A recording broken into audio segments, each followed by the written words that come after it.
حضرت دہیا قلبی رضی اللہ تعالیٰ عنہ نہایت ہی خوبصورت تھے۔ تفسیر نگار لکھتے ہیں مورخین کا قول ہے کہ آپ کا حسن اس قدر تھا کہ عرب کی عورتیں دروازوں کے پیچھے کھڑے ہو کر یعنی چھپ کر حضرت دہیا قلبی رضی اللہ تعالیٰ عنہ کو دیکھا کرتی تھی، لیکن اس وقت آپ مسلمان نہیں ہوئے تھے۔ ایک دن سرور کائنات راحت قلب و سینہ تاجدار مدینہ احمد مجتبی جناب محمد مصطفیٰ صلی اللہ تعالی علیہ وسلم کی نظر حضرت دہیا قلبی پر پڑی۔ آپ نے حضرت دہیا قلبی کے چہرے کو دیکھ کر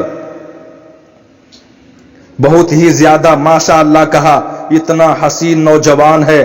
آپ نے رات کو اللہ تبارک و تعالیٰ کی بارگاہ میں دعا مانگی، یا اللہ اتنا خوبصورت نوجوان بنایا ہے، اس کے دل میں اسلام کی محبت ڈال دے، اسے مسلمان کر دے، اتنے حسین نوجوان کو جہنم سے بچا لے۔ رات کو آپ نے دعا فرمائی، صبح حضرت دہیا قلبی رضی اللہ تعالیٰ عنہ آپ صلی اللہ تعالیٰ علیہ وسلم کی خدمت میں حاضر ہو گئے۔ حضرت دہیا قلبی رضی اللہ تعالیٰ عنہ کہنے لگے، اے اللہ کے رسول بتائیں آپ کیا احکام لے کر کے آئے ہیں؟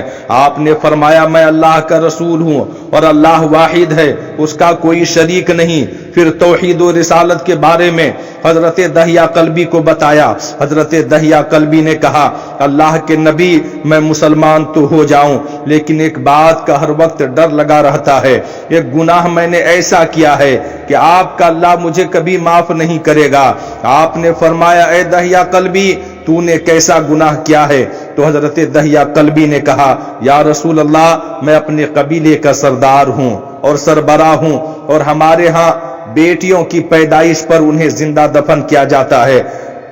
کیونکہ قبیلے کا سردار ہوں اس لیے میں نے 70 گھروں کی بیٹیوں کو زندہ دفن کیا ہے۔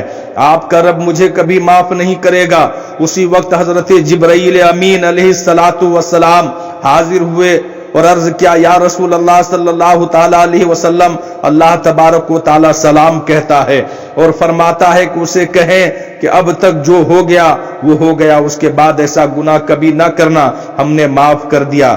حضرت دہیا قلبی آپ کی زبان سے یہ بات سن کر رونے لگے۔ آپ نے فرمایا، دہیا اب کیا ہوا، کیوں روتے ہو؟ حضرت دہیا قلبی کہنے لگے، یا رسول اللہ میرا ایک گناہ اور بھی ہے جسے آپ کا رب کبھی معاف نہیں کرے گا۔ آپ نے فرمایا، دہیا کیسا گناہ بتاؤ؟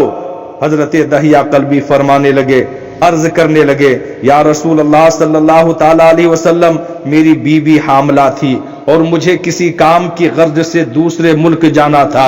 میں نے جاتے ہوئے بیوی کو کہا کہ اگر بیٹا ہوا تو اس کی پرورش کرنا، اگر بیٹی ہوئی تو اسے زندہ دفن کر دینا۔